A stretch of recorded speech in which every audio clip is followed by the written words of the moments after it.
Dnes je 20. srpna a svátek slaví Bernard. Toto jméno znamená silný jako medvěd. A tak mě dnes napadlo. Byl jednou jeden Bernard, který chtěl být v životě opravdu úspěšný. Chtěl toho hodně dokázat. Mít krásný dům, dělat práci, na kterou bude pyšný a jednou se za sebou ohlédnout a říci ano, něco jsem dokázal.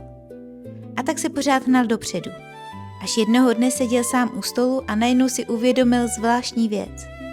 Ze všech těch let si nepamatoval své největší úspěchy.